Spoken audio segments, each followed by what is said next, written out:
যদি জনগণের কল্যাণে এই আইন কাজে দেয় তাহলে যারা কর্পোরেট ব্যবসায়ী তাদের ক্ষেত্রে আইন করা যেতে পারে, বাট এই বিষয়ে আসলে আমার বিস্তার ধারণা নয়। তিনি যেহেতু চালের ব্যবসা নিয়ে কাজ করেন, তিনি এই বিষয়ে আই থিঙ্ক যদি তার প্রস্তাবনা সরকারের কাছে তুলে ধরতে চান, আমার মনে হয় যে সেটি তার করা উচিত। প্রেস ব্রিফিং করলেও তো সরকারের কাছে বার্তা যায়, আপনি সেটি করেন, আমরা রাজনৈতিক দল হিসেবে আপনার পাশে ইনশাল্লাহ থাকবো। যদি মনে হয় যে আপনার কর্পোরেট ব্যবসায়ীরা চালের ব্যবসা করতে পারবে না, তাহলে আমি মনে করি সে আইন করা যেতে পারে।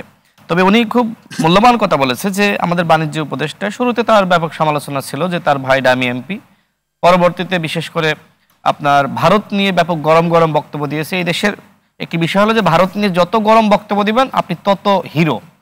উনি যেহেতু ওই যে ভারতের ট্রান্সশিপমেন্ট বাতিল হয়েছে, এরপরে বাতিল হয়েছে ট্রেনটা বুঝতে পেরেছে, মানে হ্যাঁ বাতিল হয়েছে তো কি হয়েছে, এই যে মানে জনপ্রিয়তা কামানোর একটি বক্তব্য, সেটা তিনি বুঝতে পেরেছেন। সুতরাং চালের দাম বাড়ুক, তেলের দাম বাড়ুক, জনগণ এগুলো দেখবে না। ভারত নিয়েও বিরোধিতা করতেছে কিনা সেটাই জনগণ দেখবে। এই দেশের জনগণের পালস আসলে এইটা। এই জন্য অনেকে, আমরাও ভারত বিরোধিতা করি, ভারতের আগ্রাসন নিয়ে কথা বলি, কিন্তু যে জায়গাটায় আপনার ক্ষতি হচ্ছে আপনি সেই জায়গাটায় সামাল না দিয়ে আপনি বলছেন যে কিচ্ছু হবে না, কিচ্ছু হবে না। আই থিঙ্ক সুলতান মাহমুদ ভাই আরো চমৎকারভাবে এই বিষয়গুলো তুলে ধরেছেন। আমি আরেকটি বিষয় বলি, তিনি বললেন যে বাণিজ্য উপদেষ্টা হওয়ার পর থেকে তার হাসপাতালের সামনে দিয়ে রিক্সা নিয়ে যাওয়া যায় না, তাই তো? দেখেন কত বড় হ্যাডাম দেখাচ্ছে। এটা কোনো গণমাধ্যমে আছে? ভাই তো আজকে সাহস করে বললেন বলে আমরা জানলাম, আমরা তো জানি না। দেখেন তিনি বড় কোম্পানির মালিক, তার কাছ থেকে কি কেউ মাশওয়ারা পায়নি? তিনি হঠাৎ করে উপদেষ্টা হয়ে গেলেন এমনি এমনি? তারা কেউ জানতো বিপ্লবে কি ভূমিকা রেখেছেন? গত 14-15 বছরে তার ভূমিকা কি? বরং তিনি উপদেষ্টা হওয়ার পরে তার কোম্পানি সব থেকে বেশি লাভবান হচ্ছে। তেল সিন্ডিকেট পুরো তার দখলে, সমস্ত সিন্ডিকেটের বাণিজ্য উপদেষ্টা তার দখলে। আওয়ামী লীগের আমলে যা হয়েছে, আওয়ামী লীগের ওই মন্ত্রীরা যা নিয়ন্ত্রণ করত, তিনিও নিয়ন্ত্রণ করতেছেন। তার সাক্ষ্য প্রমাণ তো এখানে উপস্থিত, এখানে উপস্থিত। তো যাই হোক, আমরা সরকারের কাছ থেকে অনেক কিছু প্রত্যাশা করেছিলাম। আমি আগেই বলেছি যে প্রধান উপদেষ্টা তিনি ম্যান অফ দ্য ম্যাচ। না, তাহলে তো সেই সম্মানিত বাণিজ্য উপদেষ্টা কি করে বলেন, যদি এটা বাংলাদেশের ক্ষমতা থাকলে বলাটাই স্বাভাবিক, মানে স্বাভাবিক এই অর্থে বলছি, অতীত মন্ত্রীদের কাছ থেকে আমরা শুনেছি যে এই যে মানুষের কোনো অসুবিধা হবে না, টিসিবি পণ্য সবকিছু ঠিক মতো মানুষ পাচ্ছে। আবার তিনি বলছেন 5 তলা বা 7 তলার মানুষও টিসিবি কার্ড নিয়েছে, এরকম মন্তব্য আছে আজকে গণমাধ্যমে। আমি সেটাই বলতেছি যে তিনি আসলে কিভাবে জনগণের পালস বুঝে কথা বলতে হয়। হয়তো তিনি কোনো উপদেষ্টা নিয়োগ দিয়েছেন যে আপনি এইভাবে কথা বলবেন, বাজার যা অবস্থা তাই হইলো, সমস্যা নাই, জনগণ উপদেষ্টা আছে। এক্স্যাক্টলি, তার হয়তো কোনো উপদেষ্টা, রাজনৈতিক কোনো উপদেষ্টা তিনি পেয়েছেন খুঁজে যে তুমি এইভাবে কথা বলো। হ্যাঁ, চালের দাম তেলের দাম নিয়ে যতই তেলেশমাতি হোক না কেন কোনো সমস্যা নেই। দেখেন আমাদের নাসির ভাই খুব চমৎকার কথা বলেছেন যে এই সরকারকে অনেকে এনজিও গ্রাম সরকার বলছে। কারণটা কি? তাদেরকে বলা হয় যে সরকারের সুবিধাভোগী বা সরকারের একনিষ্ঠ পার্টি বলা হয়, সেই অভিযোগের ব্যাখ্যাও তিনি দিয়েছেন। তিনিও কিন্তু এনজিও গ্রাম পার্টির কথা বললেন। কারণ কি? কারণ এই সরকারে ম্যাক্সিমাম এনজিও ব্যক্তিত্ব রয়েছে, আর চট্টগ্রামের মানুষ, মানে অন্য বিভাগের মানুষের কোনো প্রয়োজন নাই। সংস্কার কমিশনের প্রস্তাব নিয়ে তিনি বলেছেন, নাসির ভাই নিজে বলেছেন, বাস্তবতার সাথে মিল নাই। যেটি সুলতান মাহমুদ ভাই বললেন, যেটি আপনার শরীফ ভাই বললেন, একজন গ্রামের মানুষের প্রত্যাশা কি, তিনি কি সংস্কার চান? একজন উপদেষ্টা গ্রামে গিয়েছেন, এসি রুমের ওই বাতাস রেখে তিনি গ্রামের গরম, রোদ, বৃষ্টি এগুলো তিনি সহ্য করতে পারবেন না। এই কারণে এসি রুম থেকে বের হয়ে গ্রামে যাচ্ছেন না। আপনি গ্রামে না গেলে কি সংস্কার করবেন? আরেকটি কথা এখানে এসেছে যে আমেরিকার পাসপোর্টধারী ব্যক্তিদের দিয়ে সংস্কার। তো যাই হোক, যাদের দিয়ে আপনি করতে চান না কেন, আমার কথা গ্রামে যাইতে হবে। কারণ তৃণমূলের মানুষের সব থেকে বেশি সমস্যা, তারা কি সংস্কার চায়, তারা গণপরিষদের কি বোঝে, তারা এই যে নতুন নতুন আলোচনা, নতুন নতুন জটলা পাকাচ্ছেন, শব্দ বাক্যে জটিল জটিল পরিস্থিতি তৈরি করতেছেন। জাতীয় ঐক্য কোথায়? কোথায় জাতীয় ঐক্য? কোথাও তো আমরা জাতীয় ঐক্য দেখতেছি না। যাদের উপর দায়িত্ব ছিল জাতীয় ঐক্য ধরে রাখা, তারা তো নিজেদের স্বার্থে আজকে জাতীয় ঐক্য সংহতি সমস্ত কিছু নষ্ট করে ফেলিয়েছে। তাহলে এখন কোন দিকে যাচ্ছে? এখন বিভাজনের দিকে যাচ্ছে। এখন তো আসলে আমাদের ভিতরে কোনো সম্পর্ক নাই। আমরা আওয়ামী লীগকে যে চোখে দেখতাম, আজকে আমরা প্রত্যেককে ওই চোখেই দেখছি। মনে হচ্ছে যে এখন কেউ কেউ বলছে আরে এরা নিজেরা কামড়াকামড়ি করছে, এর থেকে আওয়ামী লীগ থাকলে এরা এখন কি শত্রু শত্রু খেলা হচ্ছে? এখন ওই যে বন্ধু শত্রু হয়ে গেছে।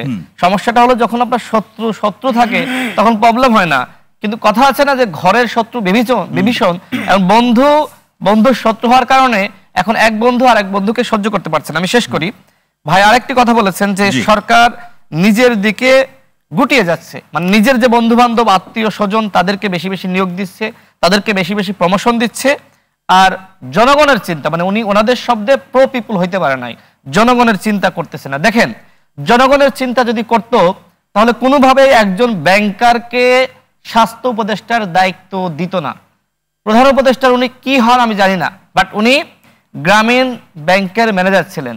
তো ওই ম্যানেজারকে দিয়ে আপনি এদেশের চিকিৎসা খাত আপনি উন্নত করতে চান? আপনি কি কখনো হাসপাতালে গিয়েছেন? তিনি নিজেই ক্যান্সারের রোগী, তার তো বিছানায় থাকার কথা, হয়তো মেডিসিন নিয়ে কিছুটা হয়তো সুস্থ আছেন, তিনি কিভাবে আসলে আপনার হাসপাতালে যাবেন? এদেশের স্বাস্থ্য ব্যবস্থা নাজুক। আপনারা এত কথা বলছেন, অথচ এই স্বাস্থ্য ব্যবস্থা যে ধ্বংসের মুখোমুখি, এই সরকার আসার পরে চিকিৎসা ব্যবস্থা আরো বেশি খারাপ হয়েছে। এছাড়া আপনি দেখেন যে এখনো পর্যন্ত যে শহীদদের কারণে, রক্তের কারণে আজকে তারা উপদেষ্টা হয়েছে, তার স্পষ্ট তালিকা নাই। আপনি বলছেন প্রায় 2000 শহীদ, আমি বলছি আনুমানিক 2000 শহীদ, অথচ তারা কিন্তু স্পষ্ট কোনো কথা বলতে পারতেছে না। এই যে আমি 1 মিনিটে শেষ করে দিই, আহতদের পুনর্বাসন এখনো পর্যন্ত সেই পুনর্বাসন করতে পারেনি। 2 দিন পর পর আমাদের এই বিপ্লবী, আমাদের আহত যোদ্ধারা তারা কিন্তু শাহবাগ অবরোধ করে। দেখেন মিছিল পর্যন্ত এক্স্যাক্টলি প্রশাসন এবং পুলিশে এখনো পর্যন্ত সেই আগের সেটআপ। আইন উপদেষ্টা নিজেই বলেছেন যে পুলিশের 80% ছাত্রলীগের, সচিবালয়ে আওয়ামী লীগের সুবিধাভোগীরা। এরপরে গণ অভ্যুত্থানে ওই সকল পুলিশ খুনি যারা ছিল, যারা ছাত্র জনতার বুকে সরাসরি গুলি চালিয়েছে, আপনি কয়জনকে গ্রেপ্তার করেছেন? যদি আমি ধরি 2000 শহীদ, আপনি কি সারা দেশ থেকে এখনো পর্যন্ত 2000 পুলিশকে গ্রেপ্তার করেছেন? আমরা দেখলাম যে এই উপদেষ্টা পরিষদ নিয়ে অনেক কথা যখন হচ্ছে, আমাদের প্রধান উপদেষ্টা নিজে বললেন যে ওই সময় তাড়াহুড়া করে সময় পাওয়া যায়নি, যথেষ্ট যোগ্যদের নিয়ে আমরা উপদেষ্টা পরিষদ গঠন করতে পারিনি। তো পরবর্তীতে কেন সংস্কার করলেন না? দ্বিতীয় ধাপে যাদেরকে নিয়োগ দিয়েছে তাদের নিয়ে বিতর্ক। তেল এবং চালের প্রসঙ্গেও আসলে সরকারের এই দৃষ্টিভঙ্গির কারণে এই ধরনের অব্যবস্থাপনা, আমি 30 সেকেন্ডে শেষ করে দিই, 30 সেকেন্ডে দেখেন। আর এই যে জাতীয় ঐক্যমত কমিশন তারা গঠন করলেন, এই জাতীয় ঐক্যমত কমিশন গঠনকে কেন্দ্র করে কারোর মতামত নেওয়া হয়েছে? যে সকল ব্যক্তিদেরকে আপনি নিয়েছেন, আমার মতামত নিয়েছেন, আলী নাসিরের মতামত নিয়েছেন, জেরিনাপার মতামত নিয়েছেন? নাইনি।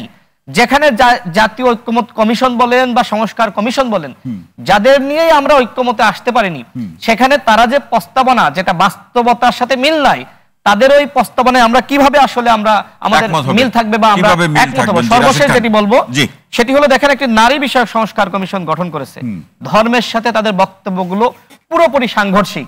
আমরা আজ 1 সপ্তাহ ধরে আমরা এটি নিয়ে প্রতিবাদ করছি, এখনো পর্যন্ত এনসিপি নিজেও আমি কোনো প্রতিবাদ দেখি না। তারা তো সরকারের বিষয়ে বেশি বেশি বিপ্লবী প্রতিবাদ করে, সরকারের কোনো একজন উপদেষ্টা কথা বলছে না।